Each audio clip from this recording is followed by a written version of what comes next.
Isso aí, galerinha. Vamos para mais uma aulinha aqui para finalizar a Física C do volume 9. A Física D é meio repeteco, não é tão importante do meu ponto de vista. Eu acho que a Física C aí que é mais delicada e a da próxima apostila também vai ser para finalizar praticamente o conteúdo. Vai ficar bem interessante, vai dar para entender bem melhor alguns fenômenos que a gente acaba usando a nosso favor no dia a dia, como por exemplo a corrente elétrica da qual nós somos tão dependentes na vida moderna. Na aula passada é importante lembrar do eletromagnetismo, que corrente elétrica gera campo magnético. Mais especificamente, cargas elétricas em movimento geram campo magnético. Nós estamos querendo agora nessa parte da aula do eletromagnetismo aprender como se calcula esse campo magnético gerado por movimento de cargas elétricas, por corrente elétrica. Tem só três situações no ensino médio que a gente trabalha. Ou é um fio reto e longo, que conduz corrente elétrica e vai gerar campo magnético no seu entorno. Ou é uma espira. O que seria uma espira? Um fio enrolado em forma de circunferência. Ou é um solenoide, que nada mais é que várias espiras, várias voltas de fio enroladas, né, em torno de um núcleo, geralmente de ferro. Bom, na aula passada eu te mostrei como é que se calcula o campo magnético gerado por fio reto e longo. μ0 é a permeabilidade magnética do meio. Nunca vi outro que não fosse o vácuo no ensino médio. 4π vezes 10 na menos 7, Tesla metro por ampere. Tesla é que é a unidade nova em nossas vidas, que mede campo magnético. Obrigado. E é a intensidade de corrente elétrica que passa pelo fio. É intuitivo. Quanto mais corrente passa pelo fio, mais campo magnético é gerado. E já que as linhas de campo são circulares e o sentido para onde elas apontam, tu acha com a regra da mão direita. Pega no fio com a mão direita e o dedão apontando para a corrente. Os outros dedos apontam, ó, apontando para vocês o campo magnético aqui na frente, apontando para baixo, embaixo do fio, apontando para dentro do quadro, lá atrás do fio, apontando para onde? Para cima. Para cima, obrigado. É isso aí. Então as linhas de campo são circulares. Isso é um delírio ou dá para enxergar essas linhas fisicamente? Dá como? Pó de ferro, limalha de ferro. É só jogar limalha de ferro em volta de um fio com corrente elétrica, tu vai enxergar a limalha de ferro se agrupando nessas linhas. Quanto mais próximas as linhas, mais intenso é o campo, mais forte é o campo. O vetor campo magnético é sempre tangente às linhas de campo. Parabéns, parabéns. Se nós fôssemos analisar um ímã, as linhas de campo emergem do polo e mergulham no polo sul. O campo magnético é mais intenso próximo dos polos. Então, então é isso aí. Aqui estaria a representação das linhas de campo em um ímã permanente. Os cientistas percebiam que o campo magnético gerado por um fio reto e longo era fraco, eles queriam aumentar esse campo magnético. Tiveram a ideia de deixar o fio próximo de um lugar específico. Então, se eu quiser aumentar o campo magnético aqui no centro desse objeto, eu posso enrolar um fio em volta do objeto. Assim, o campo magnético gerado por cada parte do fio vai se concentrar ali. Observe. Entrando lá dentro, bolinha com um xizinho, e saindo aqui fora, uma bolinha com um pontinho. Beleza? Se eu continuar fazendo isso, ó, vocês vão perceber que os campos magnéticos ali de fora se diluem, ficam afastados uns dos outros, enquanto, pegando essa parte do fio, por exemplo, ó, vai gerar um campo magnético penetrando aqui e vai gerar um campo magnético saindo lá fora. Esses campos magnéticos aqui no interior estão próximos, tá vendo? Cada parcelinha do fio gera campo magnético tanto dentro quanto fora. Só que aqui fora eles acabam se espalhando e aqui dentro acabam se concentrando. Por isso que a espira é eficiente para aumentar o campo magnético gerado por corrente elétrica. Agora olha que interessante. Se eu quiser calcular o campo magnético bem no interior da espira, μ0 vezes I, claro, quanto mais corrente passar pela espira, mais campo magnético. Depende do material na região, que no nosso caso vai ser o vácuo. Só que pelo fato de eu ter enrolado o fio em torno de um ponto, eu aumentei o campo magnético. E o mais legal é que eu aumentei π vezes o campo magnético. Tendo aumentado π vezes o campo magnético, olha o que vai acontecer. Não vai ter um π lá embaixo, ó, vai ser só 2R. Como é que eu conseguia perceber qual fórmula era da Espira, qual fórmula era para o fio reto, porque não vai estar escrito no vestibular, né? Ah, essa é a da Espira.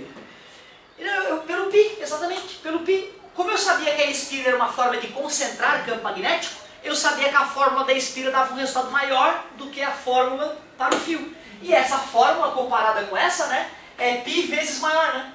Concorda comigo? Então eu sabia qual que era da Espira.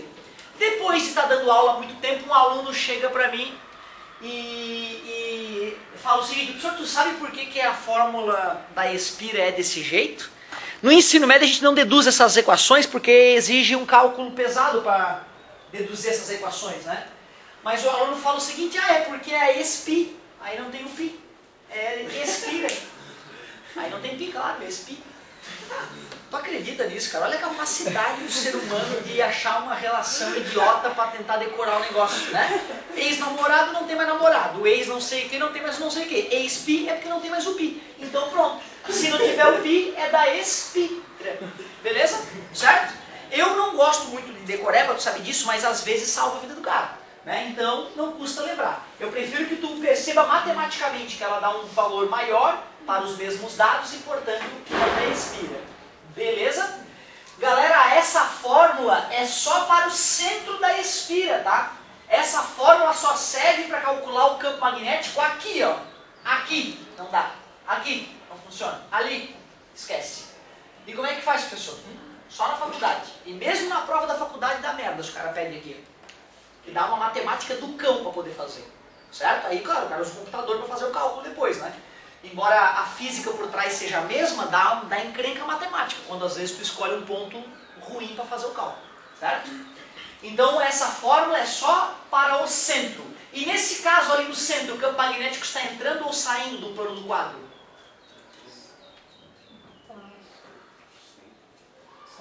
É isso que eu quero ver, tem que pegar com a mão direita. Só olhando assim não vai, tem que pegar com a mão direita, se não pegar com a mão direita... Exatamente, pega com a mão direita, pega com a mão direita, pega com a mão direita e o dedão no sentido da corrente, sempre entrando. Beleza? Se eu inverter a corrente, ó, em qualquer lugar, opa, aqui, tá pra lá, então aqui tá assim, ó, saindo, saindo, saindo. Aí seria ali no centro a bolinha, uma pontinha, para mostrar que é campo magnético, bota o desenho. Beleza, galerinha? Certo? Então tem que fazer um esforcinho de pegar com a mão direita, dedão no sentido da corrente. Legal. Só que os caras não estavam satisfeitos. Iam lá medir o campo magnético, fraquinho ainda, eu quero um campo magnético forte. Aí eles pensaram, vamos pegar essa espira e vamos fazer milhões de espiras. Mais uma volta, mais uma volta, mais uma volta, mais uma espira, mais uma espira. Aí cada volta daquela vai aumentando cada vez mais o poder do campo magnético gerado. Logo surgiu o solenoide. Então solenoide nada mais é que um conjunto de espiras. E aí cada espira vai contribuir para o campo magnético do solenoide. É o solenoide mesmo, tá? Por incrível que pareça. Daqui a pouco eu vou estar falando A, mas é porque eu sou meio analfabeto mesmo. Mas é o solenoide. Galerinha, a vontade é o cara dizer o seguinte: professor, agora é só multiplicar por N então, porque são N solenoides. Mas não, infelizmente não. Na hora que o cara vai fazer os cálculos ali com vários solenoides, algumas coisas se cancelam ali, a fórmula fica um pouco diferente. Claro que depende do misério, depende do material em volta do solenoide. Claro que depende do I, quanto maior a corrente, maior o campo magnético gerado. E também depende do N, quanto mais voltas de fio, eu acabei de falar, mais espiras, então vezes N. Tudo é intuitivo. Mas por incrível que pareça no solenoide, o raio da espira de cada solenoide deixa de ter importância. Cuidado, não estou dizendo que podia ser 1 nanômetro ou 10 mil quilômetros. Mas se for em tamanhos razoáveis, de centímetros a metros, não vai ter importância. Olha que loucura. Né? Loucura isso. Agora olha que interessante, esse solenoide tem um comprimento L, do primeiro anel ao último anel. E por incrível que pareça, quanto menor esse comprimento, mais poderoso é o solenoide. Ou seja, tem que compreender que quanto menor esse comprimento, mais em cima uma da outra estão as espiras, mais concentradas elas estão, mais poderoso é o campo magnético. Agora um detalhe, a fórmula é para onde? Campo magnético aonde? No centro. Como assim no centro? É lá no interior, lá no miolo do solenoide. Mas aqui na beiradinha vai ser muito parecido. Aqui não, aqui já vai estar distante. Aqui também não. Tá? Mas eu quero te dizer que se tu quiser calcular o campo magnético nos polos ou no interior de um solenoide, ele vai ser praticamente uniforme e dá para usar essa forma. Mais importante talvez e mais delicado, porque jogar número ali é bobagem. Onde é que está o polo norte e onde é que está o polo sul desse eletroímã? Tenta olhar para o ímã que eu desenhei aqui, ó. Tenta usar a regra da mão direita nessas espiras, está vendo a corrente aqui? Está subindo e lá atrás, e aqui, e aqui, subindo. Tem que entender o desenho. E aqui, subindo, subindo, subindo. Porra, galera, de novo, vem. Subindo lá atrás, eu falei descendo. Subindo lá atrás, eu disse descendo. Eu parei de falar de lá atrás, só comecei a apontar aqui, vocês começaram a falar subindo e descendo. Não, subindo, subindo, subindo, subindo lá atrás, descendo, descendo, descendo, descendo. O último fiozinho descendo lá atrás, vou fazer tudo aqui, ó. Tudo bem? Beleza? Agora pensa um pouquinho, vou te dar 30 segundos para tu tentar descobrir onde é que é o polo norte, onde é que é o polo sul desse eletroímã. Pra gente, porque é uma questão muito importante essa.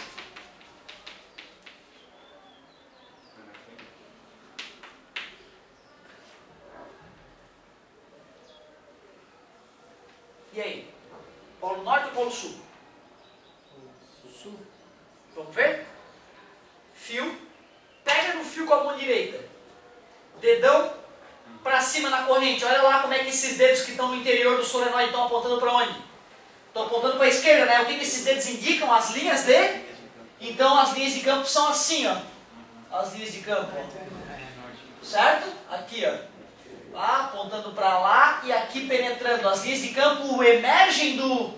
e penetram no... Ó que legal, agora eu já sei, né? Se eu pegar um outro ímã, eu já sei se vai atrair ou se vai repelir. E se eu inverter o sentido da corrente, será que inverte isso? Deixa eu ver, corrente para baixo desse fio que está para cá. Ó, realmente, ó, os dedos vão para o sentido oposto, inverte a polaridade do ímã, certo? É assim que o carro, a porta do carro abre e fecha automaticamente. É um eletroímã que tem ali, tu bota a polaridade para um lado e empurra o ímã que está grudado no pino da porta para um lado. Quer fechar o carro, aperta o outro botão, a corrente passa no sentido oposto, o solenoide puxa o ímã de volta, trava a porta do carro, certo? É assim que essas coisas funcionam. É uma coisa que tem que começar a pensar, né? Como é que o mundo à minha volta funciona? Porque a gente está tudo anestesiado. Já percebeu isso, tu quer saber do 1005 lá e esqueceu do resto do mundo. Isso te deixa meio lesadão. Aí as pessoas começam a te roubar, tu começa a ganhar menos e nem percebe o que está acontecendo na tua vida. A gente tem que parar para pensar como é que as coisas funcionam. Como é que a lâmpada brilha, como é que o projetor projeta, como é que o carro abre. Isso são coisas que a física pode nos explicar. Ainda mais agora nessa reta final, que nós estamos fechando a física. Aí não vai ter mais fenômeno que não dê para explicar, pelo menos parcialmente para vocês, né? Então vocês estão começando a ficar cada vez mais fortes fisicamente. Olha que beleza, já sabemos definir a polaridade de um eletroímã com a regra da mão direita, comparando com o ímã normal, e sabemos calcular o campo magnético de um solenoide. O que é um misério? Esqueci. Não pode ler. Permeabilidade magnética, tem a ver com ímã, né? Intensidade de corrente. Número de voltas. Isso, número de voltas do solenoide, ou número de espiras, não tem problema. Comprimento. Comprimento, é isso aí. É o tamanho da distância da primeira à última espira. Show de bola. Galerinha, o conteúdo da física C e até esse ponto, exatamente, a gente foi até fio reto na outra aula e depois na última aulinha espira e solenoide. As duas fórmulas estavam faltando. O que tu pode fazer de tarefa aí? Olha, me parece que a página 16 está bonitinha, ó. A página 16 está bonitinha. Olha lá aquela figura da página 17, a questão 27 e 16. Tinha na feira de ciência isso aí, né? Prego enrolado com fio esmaltado e duas pilhas, certo? O famoso eletroímã. Então tu vê, dá para fazer eletroímã em casa, né, cara? Na internet tem vários videozinhos legais aí, de experiências que o pessoal faz em casa, é muito bacana. Na próxima aula, cara, de Física C, eu vou te mostrar provavelmente como é que os motores funcionam. E aí o ciclo vai estar se fechando, a gente vai começar a entender como é que gera energia lá em Tubarão, como é que a gente aproveita a energia aqui em Florianópolis. Bem interessante essa parte aí. Vamos entender como é que funcionam os transformadores.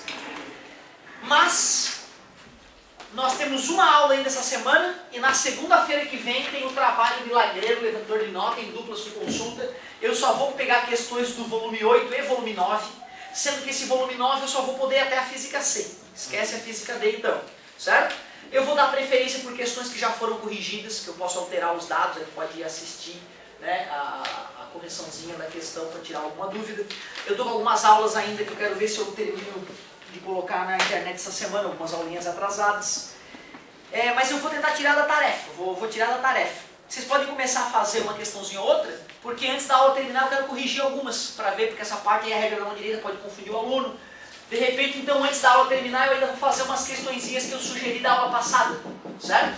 Vocês podem começar a fazer a tarefa dessa aula agora mesmo. Qual que eu passei? Página 16. Vamos lá, empacou, chamou, galerinha? Daqui a pouco eu faço uns exemplozinhos para vocês não acharem que vai ter algum tipo de sacanagem no trabalho. O trabalho vai ser bem básico.